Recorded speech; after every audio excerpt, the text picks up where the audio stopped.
찬송가 421장 함께 찬송합니다. 찬송가 421장 내가 예수 믿고서 함께 찬송합니다.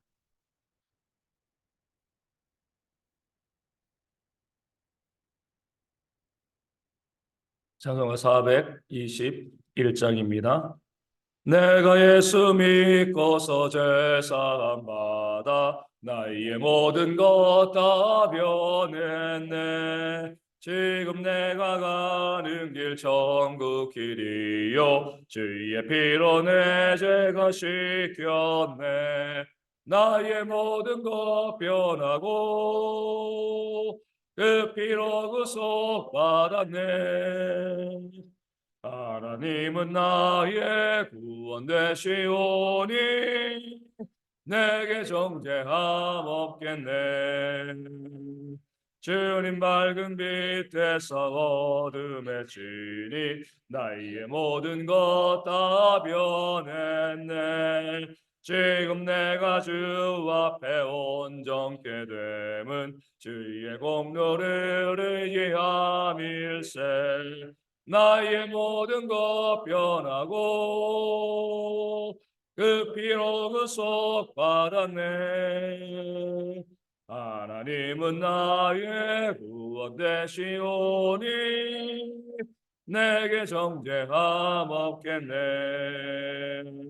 내게 성령 임하고 그 크신 사랑 나의 맘에 가득 채우며 모든 공포 내게서 물리치시니 내 맘 항상 주 안에 있겠네. 나의 모든 것 변하고 그 피로 구속 받았네. 하나님은 나의 구원 되시오니 내게 정죄함 없겠네. 아멘. 사도신경으로 우리의 신앙을 함께 고백합니다. 나는 전능하신 아버지 하나님 천지의 창조주를 믿습니다. 나는 그의 유일하신 아들 우리 주 예수 그리스도를 믿습니다. 그는 성령으로 잉태되어 동정녀 마리아에게서 나시고 본디오 빌라도에게 고난을 받아 십자가에 못 박혀 죽으시고 장사된 지 사흘 만에 죽은 자 가운데서 다시 살아나셨으며 하늘에 오르시어 전능하신 아버지 하나님 우편에 앉아 계시다가 거기로부터 살아있는 자와 죽은 자를 심판하러 오십니다.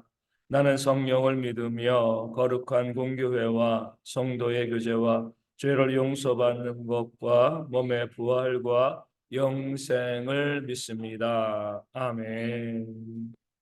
고린도후서 11장 19절과 20절 말씀입니다. 고린도후서 11장 19절과 20절 말씀입니다.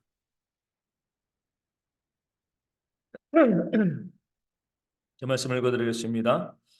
너희는 지혜로운 자로서 어리석은 자들을 기쁘게 용납하는구나. 누가 너희를 종으로 삼거나 잡아먹거나 빼앗거나 스스로 높이거나 뺨을 칠지라도 너희가 용납하는도다. 아멘.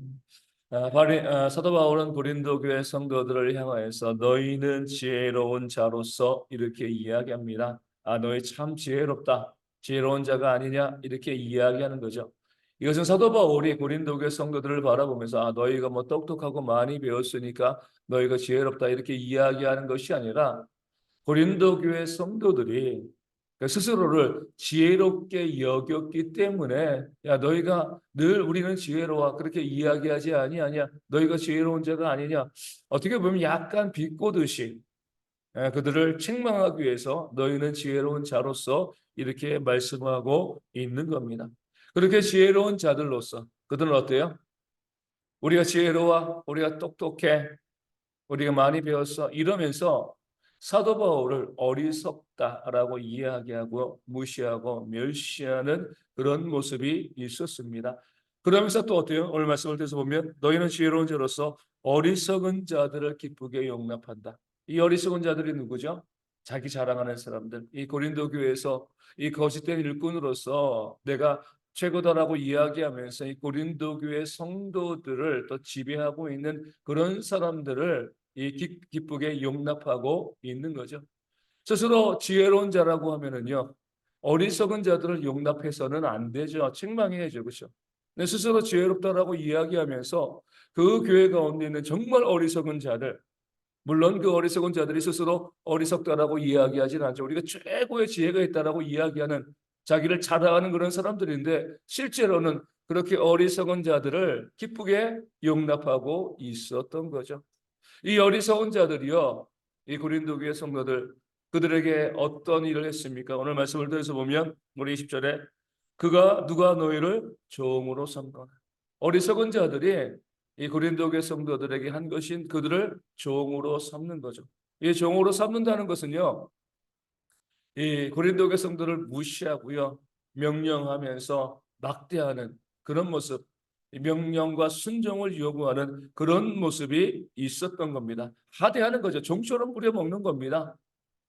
고린도 교회 성도를 스스로 지혜롭다고 생각하고 있는데, 자유인인데 그들 가운데 다가와 가지고요, 그들을 종으로 마구 부려먹는 그런 사람들이 있었습니다.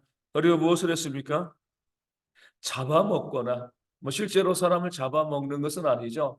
고린도 교회 성도들의 것을 갈취하여서 그 자신들의 그 유익을 구하는 그런 사람들. 그러니까 고린도 교회 성도들에게 무엇인가 뭐 그다음에 빼앗는 거라는 말씀도 나오지만, 그 소유들 가지고 있는 것들, 이런 것들을요, 마음껏 가지고 빼앗아서 자기의 유익을 구하는 그런 사람들이 이 고린도 교회 가운데 있었습니다. 그래서 빼앗거나 또 스스로 높이거나, 우리가 이런 사람이다라고 자랑하는 거죠. 그리고 마지막으로 뺨을 친다는 건 뭐예요? 그들을 무시하고 멸시하고요, 내가 옳으니까, 나만이 옳으니까 너희는 입 닥치고 있어, 이렇게 이야기하는 거죠.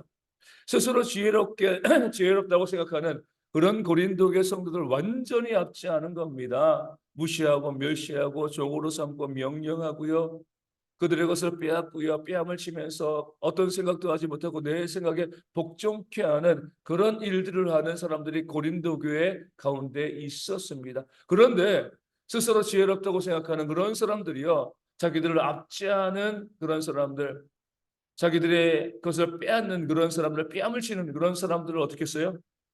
기쁘게 용납했습니다. 그들 밑에 오히려 들어가서 그들의 종이 되어지고요, 내 것을 다 빼앗기는데도요, 해벌축하면서 그냥 어떤 것도 반항하지 않고, 아, 그것이 당연한 것이야, 이렇게 생각하고 있었던 거죠. 사도 바울이 그들에게 물어봅니다. 너희가 정말 지혜로운 자이냐? 그렇게 어리석은 자들, 그렇게 악한 자들을 너희가 그렇게 기쁘게 용납하고 있는데 너희가 정말 지혜로운 자들이냐? 이렇게 이야기하고 있는 거죠. 반면에 사도 바울에 대해서는 어떻게 했습니까? 사도 바울이요, 그들을 종으로 삼았나요? 그렇지 않죠. 자신의 자녀처럼, 유모처럼 또 섬기는 그런 모습을 가지고 오히려 사도 바울이 종이 되어서요, 고린도 교회를 섬겼습니다. 그들을 잡아먹은 것이 있나요? 아니죠. 오히려 자기의 것을 내어주면서, 자기의 것을 빼앗기면서 고린도 교회를 섬겼습니다. 사도 바울이 자신을 높인 적이 있나요? 그렇지 않잖아요. 오히려 고린도 교회 성도들을 높였습니다. 고린도 교회 성도들 뺨을 친 적이 없죠. 오히려 그들 때문에 고난받았습니다. 교회 가운데 있는 그런 악한 자들, 정말 어리석은 자들이 하는 것과 정반대의 모습을 사도 바울은 보였습니다. 그런데 자칭 지혜롭다고 이야기하는 고린도 교회 성도들은요, 자기들을 종으로 삼고 빼앗고요, 뺨을 치는 자들은요, 기쁘게 용납하면서 고린도 교회를 위해서 헌신하고 수고하고 또 손해보면서 사랑하면서 섬기는 그런 사도 바울은 무시하고 멸시하고 있었던 겁니다. 그렇기 때문에 사도 바울이 이것이 너희의 지혜이냐? 너희가 정말 지혜로운 자인가? 이렇게 물어보고 있는 겁니다. 이런 일들이, 그런데 그 전에도 말씀드린 것처럼 이상한 것은 아닙니다. 과거에도 그러고요, 지금도 이런 일들은 계속해서 벌어지고 있는 거죠. 누군가 나에게 와서요, 나의 자유를 빼앗고요, 나를 억압하고 내 것을 빼앗아 가도요, 그 밑에서 그 악한 자들을 기꺼이 기쁘게 용납하는 일들이 이 땅 가운데는요, 지금도 벌어지고 있습니다. 사도 바울 시대도 마찬가지지만 그 전에도 마찬가지고 지금도 계속 벌어지고 있는 거죠.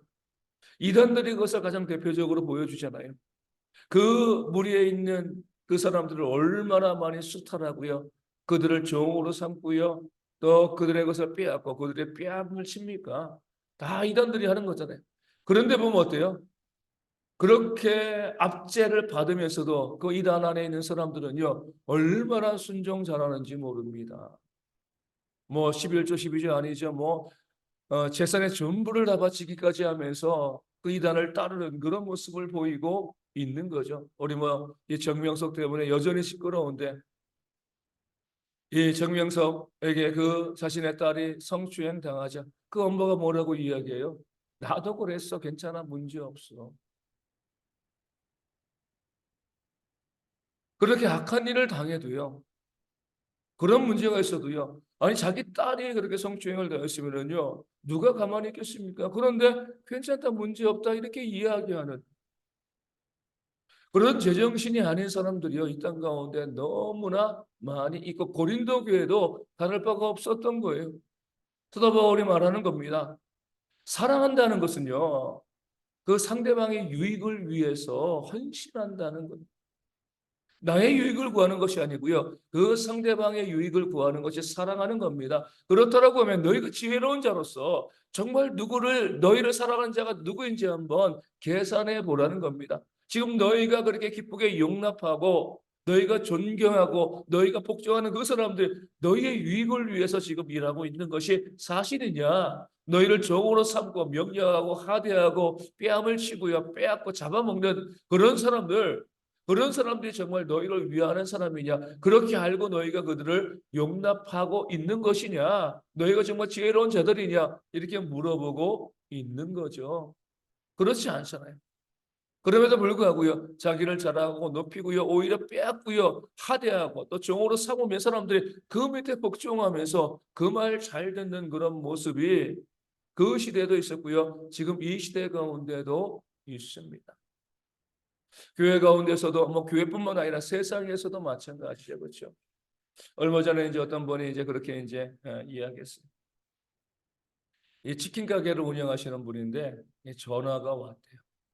와서 이제 뭐 정말 어려운 형편에 있는 그런 가정인데 뭐 아이들도 있고 그런데 아이들이 너무 치킨을 먹고 싶어서 그러는데 지금 우리가 이제 이 생계비가 아직 안 들어와서 그렇다. 그러니까 이제 이 아이들이 지금 치킨 먹고 싶어 하니까 먼저 이제 외상으로 주면 그 생계비를 이제 받으면 우리가 갚겠다. 이렇게 이제 이야기했는데 그 이제 치킨집 사장님이 너무나 이제 그 이야기 듣고 마음이 아픈 거죠. 자신도 어렵게 살아왔기 때문에 그러면 아이들을 보내세요. 아이들에게 치킨을 주면서 또 이제 그 이 전화해서 그 어머니한테 이야기한 거죠. 뭐 많이는 못하지만 한 달에 한 번 정도는 얼마든지 내가 이 아이들 위해서 내가 치킨을 무료로 제공하겠습니다. 그러니까 이제 그렇게 아시고 또 이제 걱정하지 마시고 또 아이들 잘 키우셨으면 좋겠습니다. 이렇게 이야기하고 얼마나 이제 이 섬기고 또 사랑해 준 거예요. 그런데 이제 그렇게 잘 이야기했는데 그 상대방에서 네 하고 전화를 끊더래요. 뭔가 좀 싸하고 이상한 거죠. 뭐 고맙다는 말도 안 하고 뭘 그것을 기대하는 것도 아닌데 그냥 뭐 그냥 저를 한마디 네 하고 끊은 거 보니까 혹시 내가 이분들의 자존심을 상하게 한 것이 아닌가 이런 생각이 들었다는 거예요. 근데 또 얼마 지나지 않아서 그 엄마한테 전화가 왔어요. 전화가 와가지고 이것이 지금 필요한데 돈을 3만 원 빌려줄 수 있느냐 이렇게 전화를 했다는 거예요. 그러니까 이분이 너무 화가 난 거죠. 자신은 정말 그들을 섬기기 위해서 사랑하는 마음으로 이제 뭐 봉사하는 마음으로 치킨 아이들에게 이 무료로 이제 그 가정에 공급해 주기로 그렇게 다 이야기했는데 그렇게 사랑을 베푸니까 어때요? 만만하게 보는 거죠. 돈도 빌려달라. 그 돈 3만 원 빌려주면 그 다음에 뭐 하겠습니까? 더한 것을 요구하지 않겠습니까? 오히려 그 가정에게 다가가가지고요 무시하고 멸시하는 사람도 있으면 말 잘 듣고 순종했을 겁니다. 그런데 호의를 베푸니까 좋은 마음을 품고 그들에게 다가가니까 오히려 무시하고 멸시하고 그들을 이용해 먹으려는 그런 모습이 있으니까 너무나 화가 나서 그분이 마음이 너무 아프다는 거죠. 이렇게 내가 남을 섬기는 것이 과연 옳은 것인가? 이런 생각이 들었다는 거죠. 세상에서도요, 교회에서도 마찬가지입니다. 이런 악한 모습들이 이 땅 가운데 너무나 많이 있는 거죠. 사도 바울처럼 우리 목회자이건 성도이건 누구건 정말 섬기는 마음으로 정말 이 낮은 자가 되어서 그 상대방을 존중하고 섬기고 또 그들에게 내 것을 공급하고 헌신하고 수고하면 마땅히 그 감사할 줄 아는 지혜가 있어야 되는데 감사하지 않습니다. 섬기고 헌신하면 만만하게 보는 거죠. 반면에 오늘 말씀 가운데 나와 있는 것처럼 잡아먹고요, 빼앗고 뺨을 치고 종으로 부리면은요, 오히려 벌벌 떨면서 그 밑에 가서 또 순종하고요, 뭐 간이고 쓸개고 할 것 없이 다 내어놓는 그런 모습, 그런 어리석은 모습들이 이 땅 가운데 있다는 거죠. 오늘 말씀 우리 가운데 정말 지혜롭기를 원하고 있습니다. 누가 나를 위하는 자인가? 누가 정말 나를 사랑하는 자인가 아시고 나에게 잘해주는 사람들, 정말 나를 위해 선실하는 사람들, 그 사람들을 무시하지 말고요, 멸시하지 말고 그들을 귀하게 여길 줄 아는 그런 모습, 그런 마음들이 오늘 우리 가운데 있어야 할 줄로 믿습니다. 그럴 때에 우리가 섬기는 이 공동체 가운데 서로서로 잘하고 섬기는 그런 모습들이 풍성해질 수밖에 없습니다. 그 직계 집사장님처럼 잘해줬는데 그것을 알지 못하고요, 더 무시하고 멸시하면 누가 섬기려고 하겠습니까? 누가 헌신하려고 하겠습니까? 알아주기는 것을 바로서 하는 건 아니지만 그럼에도 불구하고 내가 잘아주고 헌신하고 사랑하고 섬기면 그것을 고마워할 줄 알고요, 그것을 인정할 때 교회 가운데 더욱더 많은 섬김과 그 사랑이 있게 되어지는 줄로 믿습니다. 그런 지혜가 우리 성도 가운데 있어서 우리 교회에서도 우리 가정에서도 우리 직장과 사회에서도 마찬가지입니다. 정말 나에게 잘해주는 사람들 만만하게 여기지 않고요, 정말 나에게 잘해주는 사람들을 온전히 섬기고 또 사랑하는 그런 모습들이 우리 가운데 있어서 더욱더 풍성한 사랑이 우리의 삶 가운데 넘칠 수 있도록 이 아침에 함께 기도해 주시기를 바라겠습니다. 말씀을 가지고 기도하여 주시고요. 또 이제 날씨 가운데 저도 지금 약간 감기 걸려가지고 목소리가 그런데 이 감기 걸리신 분들이 좀 많이 있습니다. 우리 감기 걸리지 않고 건강할 수 있도록 어르신들 위해서 아이들 위해서 기도하여 주시고 또 국내에 있는 형제들 위해서 늘 기도하여 주시고요. 육신의 질병으로 힘들어하시는 많은 분들이 온전히 회복되어 줄 수 있도록 기도하여 주시고 또 삶의 문제와 경제적인 어려움으로 아파하시는 분들도 회복되어 줄 수 있도록 기도하여 주시고요. 선교지 위해서도 우리 작은 교회에 있어서 하나님의 은혜가 충만하게 임할 수 있도록 나는 열심히 함께 기도하도록 하겠습니다. 주기도문 하시겠습니다. 하늘에게서 우리 아버지, 아버지의 이름을 거룩하게 하시며 아버지의 나라가 오게 하시며 아버지의 뜻이 하늘에서 같이 땅에서도 이루어지게 하소서. 오늘 우리에게 일용할 양식을 주시고 우리가 우리에게 잘못한 사람을 용서하여 준 것 같이 우리 죄를 용서하여 주시고 우리를 시험에 빠지지 않게 하시고 악에서 구하소서. 나라와 권능과 영광이 영원히 아버지의 것입니다. 아멘. 기도하겠습니다.